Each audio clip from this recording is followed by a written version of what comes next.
Bonjour à toutes et tous et bienvenue pour ce nouvel épisode du Petit Club. Petite formule exceptionnelle puisque je suis aujourd'hui en compagnie de Pierre de la médiathèque d'Ergué-Gabéric, de Julie et d'Éric de la ludothèque d'Ergué-Gabéric. L'idée aujourd'hui, c'est qu'on va un petit peu présenter la structure ludothèque d'Ergué-Gabéric, un petit peu des relations avec la médiathèque d'Ergué et surtout, l'idée, nous on aime bien ça, c'est que vous nous donniez quelques petites recommandations des jeux qui vous ont bien plu. Je commence déjà par vous demander si vous allez bien. Très bien, merci. Ça va bien. Super. Est-ce que Julie ou Eric, l'un d'entre vous, aimerait un petit peu nous parler de la ludothèque locale ? Oui. Donc du coup, la ludothèque, elle a 5 ans. Voilà, on a ouvert la ludothèque en 2018. Aujourd'hui, on atteint 1000 jeux. Ok. Voilà. Des jeux à partir de 2 ans et des jeux jusque tout âge. On est ouvert le mercredi matin de 10h à 13h, puis de 14h à 18h, et le samedi matin de 10h à 13h. L'idée, c'est vraiment que les familles viennent jouer en famille, parents, enfants, tout le monde mélangé. Nous, on est là pour éventuellement conseiller les familles, les accompagner sur les règles si besoin. Certaines familles font uniquement du jeu sur place et d'autres prennent une adhésion qui leur permet d'emprunter des jeux pour ramener à la maison. Ok, super. Quelque chose à ajouter peut-être, Eric ou... Elle a tout dit, c'est plutôt complet. Parfait. Et toi, Pierre, donc, tu travailles à la médiathèque d'Ergué-Gabéric et tu voulais peut-être un petit peu nous parler des liens entre la médiathèque et la ludothèque. Oui, puisqu'en fait, on a des projets assez régulièrement ensemble. C'est-à-dire qu'en fait, on est assez complémentaires. Alors, il y a quelques jeux à la médiathèque d'Ergué-Gabéric. Actuellement, de mémoire, il y en a une 30aine. Donc, c'est pas beaucoup. Hein. Ce sont des jeux qui se jouent rapidement, qu'on peut pas emprunter, donc c'est pour jouer sur place. Donc, ce qui sort beaucoup, ce qui est pas mal utilisé, c'est les jeux plutôt pour des petits, quoi. Enfin, petits et familles, quoi. Donc, on n'est pas du tout sur le même registre que la médiathèque, que la ludothèque, pardon. Du coup, ce qui nous permet de monter des projets en complémentarité, quoi. Nous, en amont de la fête du jeu, donc peut-être Julie et Eric vont parler tout à l'heure, on fait une séance à la médiathèque, donc pour donner un écho à la fête du jeu. Et puis en retour, assez régulièrement, et ça sera le cas pour les vacances de la Toussaint, la ludothèque se déplace à la médiathèque pour faire des séances assez régulièrement. Voilà, donc nous vivons en bonne intelligence.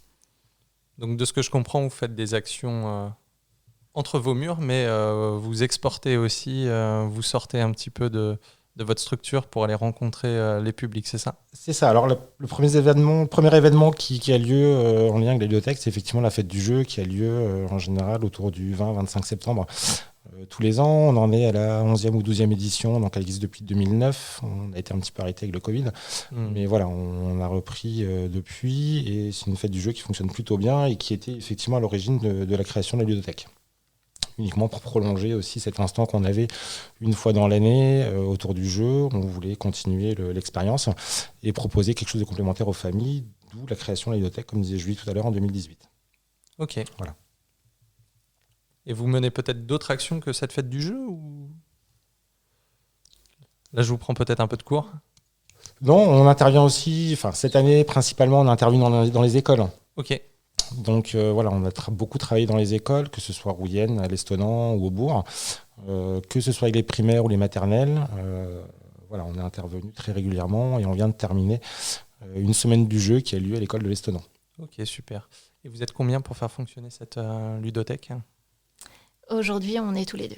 Ok, super. Alors, on est tous les deux, mais sur des missions partagées. Voilà, Julie intervient beaucoup sur les ludothèques et intervient notamment sur le conseil, choix des jeux, inventaire, retour, prêt de jeu et ainsi de suite. Quand on travaille aussi en parallèle sur les spas jeunes, les séjours, les dispositifs enfance-jeunesse de la collectivité, donc l'aide au permis, l'aide au BAFA notamment. Voilà, donc pas mal de missions en plus de la ludothèque. Et concernant la ludothèque, j'ai une dernière petite question. Les conditions pour emprunter chez vous, qu'est-ce que c'est exactement ? Alors, pour emprunter chez nous, on demande du coup de souscrire à une adhésion qui Ouais. coûte 31 €, qui peut être pris à n'importe quel moment dans l'année. Ça va de date à date sur Ouais, un de an. date à date, et qui permet d'emprunter ensuite 4 jeux pour 4 semaines. Ok. Eh bien, super. Maintenant qu'on connaît un petit peu votre mode de fonctionnement, moi, ce qui va m'intéresser, c'est d'avoir quelques petites recommandations de votre part. Est-ce qu'il y a des jeux que vous avez aimés dernièrement ou des petites nouveautés que vous avez reçues qui vous ont tapé dans l'œil Voilà, des petites recos, quoi. C'est très difficile parce qu'il y en a tellement, Ouais, je me doute sur tellement, 1000 jeux. tellement. Là, j'en vois un auquel je pense tout de suite, un jeu très très familial, c'est Sortilège à l'école de magie. Ok. À partir de 6 ans, mais je trouve que tout le monde y trouve son compte, les adultes, les enfants. C'est un jeu coopératif, un système de mémoire où on s'entraide. Et c'est vrai que sur ce type de jeu, on est un peu sur un pied d'égalité avec les enfants, donc je le trouve vraiment très équilibré et très chouette. Super. Eric, tu as peut-être quelque chose sous le coude Alors un jeu là, destiné un peu au plus grand, notamment Splendor Duel. Voilà, on connaissait le Splendor classique, entre guillemets, qui peut jouer Ouais. à 4 joueurs. Là, c'est un jeu spécifique à 2 joueurs, donc qui demande une certaine connaissance ou maîtrise des jeux, avec des choix, de la stratégie, et qui amène autre chose en plus du Splendor classique. Donc c'est Voilà. quoi les petites différences que, par exemple, moi dernièrement j'ai pas mal joué au Splendor et j'aimerais en savoir plus sur le duel. Alors, sur la partie duel, il y a des choix, notamment, il faut pouvoir se projeter assez loin dans le jeu, ce qui n'est pas forcément facile à faire au départ, mais au final, en se laissant porter, voilà, c'est quelque chose qui marche très très bien. Alors, les choix ne sont pas toujours faciles à faire. La preuve, c'est que je n'ai pas gagné une seule partie encore à ce jeu-là, mais je l'aime beaucoup néanmoins. Voilà, et ça reste un des jeux à 2 qui, pour moi, est le plus intéressant et le plus sympa à jouer. Et en plus du Splendor classique, moi je trouve qu'il y a une partie interaction qui est plus riche que dans le Splendor classique pour ceux qui connaissent le Interaction avec... avec l'adversaire. Ok, On peut s'embêter un petit peu plus. d'accord. Oui, parce que dans Mutuellement. le Splendor classique, la seule manière finalement d'embêter les autres, c'est de réserver en quelque sorte des Exactement. cartes Voilà. qui les intéressent. Voilà. Là, il y a un choix au niveau notamment des pierres précieuses à faire et qui n'est pas forcément facile, mais quand on maîtrise un peu mieux le jeu, effectivement, on peut plus facilement bloquer l'autre joueur. Ok. Et ça, c'est un jeu... Vos jeux, vous les avez en un ou plusieurs exemplaires pour que les Un gens... seul exemplaire Ouais. chaque jeu. Et ça me fait penser, est-ce qu'on peut consulter quelque part la liste de tous vos jeux ou il faut absolument venir sur Il place y a un catalogue qui existe en ligne Ouais. sur MyLudo. Donc, D'accord. on a un lien du coup pour aller consulter tous nos jeux. Et on peut consulter la disponibilité ou non de ces Non, jeux ou... aujourd'hui, je ne trouve pas le temps de mettre à jour Ouais, les ouais. jeux disponibles et non disponibles parce qu'on utilise un autre logiciel en Ah ouais, parallèle sur lequel moi j'inscris les sorties, les Ok. retours des jeux, mais je fais pas le doublon. Je regarde un petit peu vos petites tables et je vois pas mal de jeux qui me plaisent bien. Là, je vois par exemple le 6 qui prend qui est très sympa. Petit jeu d'ambiance avec des cartes. Jouable jusqu'à 10 si je me trompe pas. Ouais, je crois que c'est ça. Un Et, grand classique, ouais. Ouais, ça marche super bien. En fait, je l'ai découvert assez récemment, chercher un jeu d'ambiance pour jouer avec des gens qui ne jouent pas forcément beaucoup aux jeux de société. Et ce qui est hyper sympa, c'est qu'on a tous des cartes dans la main. On a une petite sélection de 4 cartes en milieu de table et on va chacun de notre tour poser une carte de valeur supérieure à celle qui se trouve au milieu. Et en fait, c'est la 6e carte qui ramasse. L'objectif étant d'avoir le moins de cartes en fin de manche. C'est ça. Et ça se joue en Complètement. plusieurs manches. Ouais, alors il existe aussi sur une autre version maintenant, le 6 qui prend avec des cartes actions supplémentaires et ainsi Oui, de suite, qui tout à est fait. sorti il n'y a pas très longtemps, voilà, qui marche aussi très très bien, mais ça reste un classique aussi, des jeux Ouais. qui fonctionnent, qui sont des jeux qui ne durent pas forcément très longtemps, donc assez accessibles aussi, et Avec des règles simples pour Ouais. initier effectivement des non-joueurs qui n'ont pas Carrément. l'habitude. Et est-ce que vous avez un jeu, vous, personnellement, que vous aimez bien sortir régulièrement quand vous avez des amis à la maison ou que vous avez envie de passer un bon moment ? alors moi, il y en a plusieurs, hein, mais il y a notamment une série de jeux que j'adore et qui est plutôt adaptée, toujours pareil, alors aux ados et adultes, qui est toute la série, notamment Pierre de la mer du Nord. Architecte, paladin et vicomte. Ouais. Voilà, c'est des jeux, c'est une série de jeux qui est à peu près sur la même architecture, mais qui est super intéressante et très, très adapté, je pense, aux ados et adultes. Mais, voilà. Ouais. Mais sur des parties qui sont un peu plus longues, on est de l'ordre de 1 heure et demie de jeu par. Et c'est basé un peu sur quelle mécanique en quelque sorte C'est pareil, c'est un peu un jeu de stratégie, de collecte, voilà, avec une partie carte aussi pour certains d'entre eux qui est assez intéressante, avec des équipages que l'on peut former, des choses comme ça, des attaques. Mais voilà, des jeux qui sont très très bien pensés et qui marchent plutôt bien.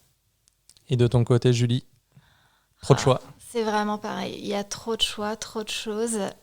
Je regarde en même temps. Moi, j'ai beaucoup aimé les Azul. J'y ai beaucoup joué. Ouais. Toute la sélection. Quand je jouais au premier, j'ai adoré le premier. J'ai essayé le deuxième, j'ai aimé le deuxième. Et chaque nouveau me plaît, je crois, avec un petit niveau de complexité à chaque fois un petit peu plus complexe. Et ceux-là, moi, j'ai vraiment beaucoup aimé et beaucoup joué. Toi, Pierre, par exemple, je sais que tu es moins joueur. Est-ce qu'il y a quelques jeux qui t'évoquent quelque chose ou pas spécialement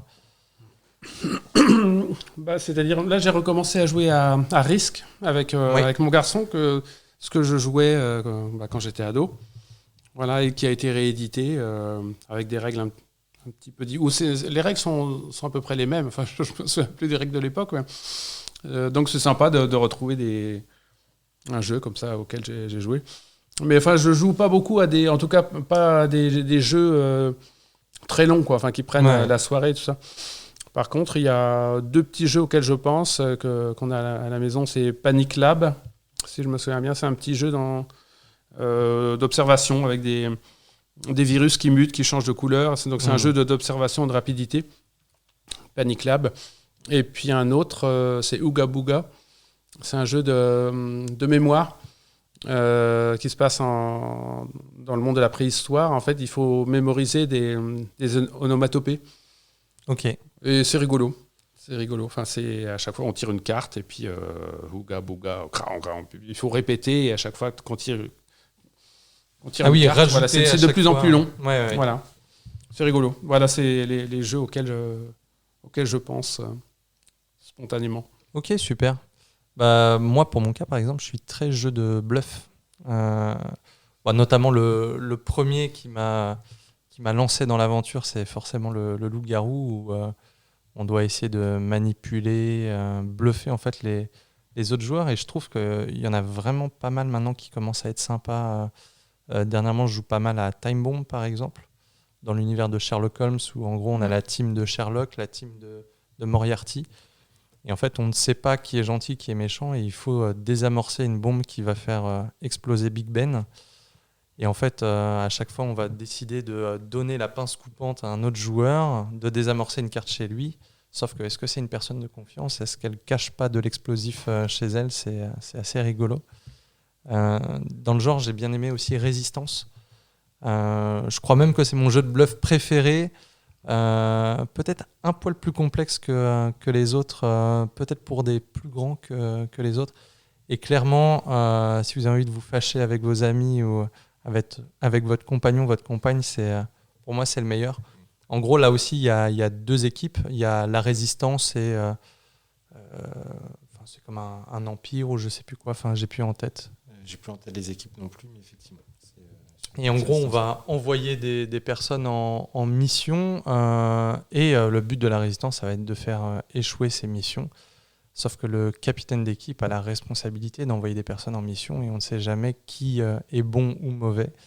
Et en fait, il y a des véritables phases de discussion, d'échange où on va un peu se battre avec les autres pour dire « Mais non, on ne peut pas lui faire confiance. La dernière fois qu'on est parti, la mission a échoué. » C'est vraiment très, très, très chouette. Est-ce que vous avez un genre de jeu de prédilection ? Un jeu qui devrait être clair du coup, vu la liste que tu viens de me dresser, c'est le complot. Ah, je connais pas celui-ci. C'est un jeu de bluff très court, une toute petite boîte. On a du coup chacun 2 identités en début de partie. Chaque identité a des pouvoirs spéciaux, mais je peux prétendre à tout moment être une autre identité que les cartes que j'ai reçues au début. Donc, c'est des parties qui vont durer 5-10 minutes, qu'on va enchaîner, parce qu'à chaque partie, on va aussi observer les stratégies des autres et au fur et à mesure du jeu, on va se dire là, je ne te crois plus, mais super jeu, complot. En plus, moi j'aime bien ces jeux de bluff où c'est des petites sessions de 5-10 minutes parce que, par exemple, moi ce qui me frustre avec le loup-garou, c'est que celui qui se fait tuer par les loups la première nuit, effectivement. En fait, À part le plaisir de regarder les autres se massacrer et se faire des saloperies pendant qu'ils dorment, c'est quand même un petit peu dommage. Et dans tous les jeux qu'on a cités ensuite, ce qui est chouette, c'est que du début à la fin, on est là. Il y a plein de phases de jeu. Donc, en fait, on se retrouve à un moment ou un autre embarqué dans l'aventure. C'est assez chouette. Je garde. C'est Complot, c'est ça ? C'est ça. Ok. À partir de quel âge ? Je dirais 10 quand même. Ouais. Et après, ce qui marche beaucoup aussi actuellement sur la Ludo, c'est tout ce qui est jeu d'enquête. Ah oui. Voilà. Alors, il y a le Unlock qui sont connus et reconnus, mais il y a d'autres jeux qui commencent à bien marcher aussi, qui sont micro-macro. Ah oui. On a aussi un jeu 13 indices, par exemple, aussi, qui est plutôt adapté aussi aux ados, qui est plutôt chouette. Décliné pour les plus jeunes aussi, il y a pas mal de petits jeux d'enquête. Nom d'un renard, un petit jeu d'enquête coopératif qui est très très bien. Mia London, sur la thématique de l'enquête aussi. Il y en a de plus en plus et je pense que c'est aussi le côté coopératif qui fait que ça marche bien. Il y a une grosse mode sur tout ce qui est enquête, escape game, etc. Est-ce que vous avez eu l'occasion, moi j'ai pas encore testé avant les boîtes d'Unlock, il y avait 3 aventures à l'intérieur. Maintenant je crois qu'ils en font des individuels où c'est juste un petit paquet de cartes. On n'a pas encore testé. Non. En On fait, en a quelques-uns sur les Unlock, mais effectivement, il y a les 3 scénarios inclus dans la boîte. Après, ces jeux-là tournent beaucoup. Alors après, c'est ce qu'on regrette un petit peu, ce qu'on peut reprocher à ce type de jeu, c'est la durée de vie au final. Quand l'enquête ou le scénario est fait, c'est dur d'y revenir, sauf quelques années après. Mais voilà. Mais d'où l'intérêt de le proposer en ludothèque, ça évite aux gens d'aller acheter le jeu. Et là où c'est bien fait, c'est qu'au départ, les Unlock, c'était vraiment plutôt en mode escape game. Souvent, c'était une aventure où il fallait sortir d'un lieu, etc. Et avec le temps, ils proposent d'autres types d'aventures plus scénarisées, où on est en extérieur, on évolue, etc. Et la force de ces jeux, c'est aussi la complémentarité entre le jeu physique, les joueurs, mais aussi le smartphone ou la tablette. Et donc, des fois, on va avoir des phases de jeu sur le smartphone ou la tablette. Je pense à une aventure dans un monde un peu jeu vidéo, et il y a une espèce de petite borne d'arcade, il va falloir jouer dessus, etc. Ou un autre dans l'univers un peu à la Jurassic Park, où on va se déplacer sur une carte. Enfin, c'est plutôt bien pensé. Et vous, est-ce que vous avez un genre de prédilection, c'est-à-dire un genre de jeu qui vous plaît un peu plus que les autres ? Moi, je vous disais, c'était par exemple le jeu de bluff. Moi, j'aime pas mal, au final, les jeux assez simples, les jeux de cartes, les jeux de plis notamment, qui peuvent être assez stratégiques aussi, avec des règles assez simples, mise en œuvre facile, partie pas très longue, et finalement assez riche quand même. Et est-ce que tu aurais une ou deux petites références dans le genre ? Un des premiers jeux de plis auxquels on a joué ici, c'est El Diablo, qui fonctionne très bien. Après, un gros coup de cœur, mais auquel j'ai pas joué depuis longtemps, c'est The Crew. C'est un jeu de pli coopératif. C'est très riche et c'est super. Sachant qu'il y a une nouvelle version de The Crew où, au lieu de partir dans l'espace, on va dans les mondes sous-marins. Et c'est très très chouette. Tu as joué aussi. Ouais. Là aussi, découvert il y a peu en fait. Et j'ai fait les 2 à la suite. Je crois que sur 2 semaines, on a fini les 2 aventures. Pour ceux qui ne connaissent pas, je te laisse peut-être un peu expliquer. Je t'en prie.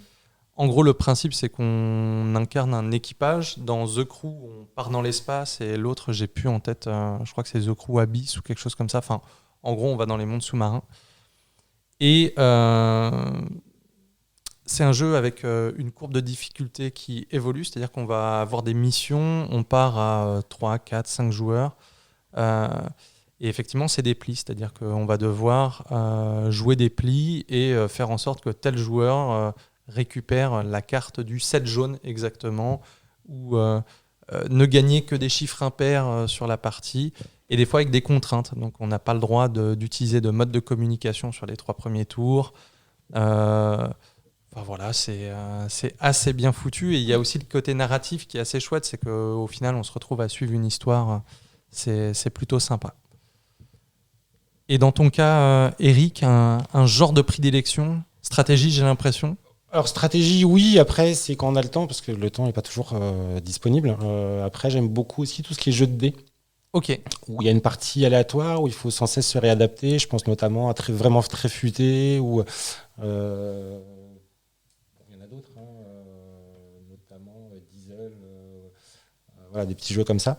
C'est des jeux qui ne durent pas forcément très longtemps, qui peuvent se jouer en famille, entre amis, voilà, qui sont assez adaptés, mais qui ont aussi des versions solo. Ok. Et les versions solo restent néanmoins intéressantes et permet aussi de passer un petit bon temps seul devant un jeu. Donc voilà, c'est le côté aussi assez sympa et le côté effectivement où la chance et le côté aléatoire du lancer de dés nous demande de nous réadapter à chaque fois et de réadapter aussi le scoring qu'on va faire ou les points qu'on va faire par rapport à tout ça. Là, j'ai vu en entrant que sur la table, vous aviez le Skyjo là. Est-ce que vous avez testé l'autre version ? Il y a aussi une version augmentée, un peu comme... Ouais, le Skyjo Action, du coup, ça c'est un best-seller avec les ados. Ouais. Quand tout à l'heure je disais qu'on travaille un petit peu sur l'espace jeune et qu'on joue aussi beaucoup sur l'espace jeune, voilà, ça reste un jeu qui ressort à chaque fois et qui est inépuisable quasiment. Voilà. Sur l'espace jeune, sur la ludothèque, il sort énormément et les plus petits y jouent, les grands-parents, les parents, c'est vraiment un jeu intergénérationnel, le Skyjo. Moi, je trouve que la nouvelle version là, avec des cartes action est beaucoup plus intéressante parce que la version basique, en fait, il y a quand même une grosse part de chance. Oui. Ce qui peut être assez frustrant. Des fois, même en faisant les bons choix, entre guillemets, si pas de chance, on a un 12, c'est fini. Il faut se réadapter. C'est ça. J'ai une dernière petite question. À quelle régularité, en fait, est-ce que vous recevez des nouveaux jeux à la ludothèque ? On fait 3 commandes dans l'année environ. Ok, donc tous les 4-5 mois à peu près. Ouais, des fois 4 dans l'année, mais là on est plus sur 3 commandes dans l'année. Ok. Des commandes qu'on stocke et qu'on met après les jeux progressivement en service en fonction des besoins. Là, c'est vrai qu'on a un public très très familial avec des enfants très jeunes en ce moment. Donc on est en train de s'enrichir plus sur les jeux pour les tout petits. Super. Tu veux peut-être rajouter quelque chose ? Non, après l'idée c'est comme dit Julie, sur les commandes de jeu, on les sort pas tous d'un coup. Ok. Voilà, Julie travaille beaucoup sur l'apprentissage des règles, la mise en œuvre du jeu et ainsi de suite. On teste après ensemble, on teste auprès des enfants, des familles. Et après, effectivement, s'ensuit toute la partie un peu plus laborieuse, à savoir l'étiquetage, courir les jeux et après la sortie des jeux qui s'organisent par rapport à tout ça. Donc vous consacrez quand même un certain temps à la connaissance des règles ? Ouais, ça j'y tiens. Donc lecture de livret à fond ? Oui. Ouais. Je tiens à avoir lu les règles et tester la partie avant de mettre le jeu en service pour pouvoir conseiller les familles au mieux. Super. Est-ce que vous voulez rajouter une dernière petite chose ? Non. Toutes les familles sont les bienvenues effectivement à la ludothèque sur les horaires d'ouverture, il n'y a aucun souci là-dessus. Non, juste un mot pour remercier l'équipe de la ludothèque pour tous les projets qu'on a ensemble et puis leur dire que à bientôt, au mois de septembre, donc on se verra. Du coup, la ludothèque ne pourra pas se déplacer physiquement, mais nous prêtera tout un tas de jeux de leur choix pour faire un après-midi jeu. Le mercredi, c'est mi-septembre, par là. Voilà. En tout cas, merci à vous d'avoir pris le temps de nous conseiller quelques petits jeux qui vous plaisent, d'avoir parlé de la ludothèque et des relations avec la médiathèque d'Aigues-Béric. Et on peut vous dire à bientôt, du coup. Eh bien, merci. Avec plaisir. Voilà. Et rendez-vous, du coup, le 23 septembre pour la fête du jeu qui aura lieu ici à l'Athéna, à Aigues-Béric. Tout à fait. Voilà. Au revoir. Merci, au revoir.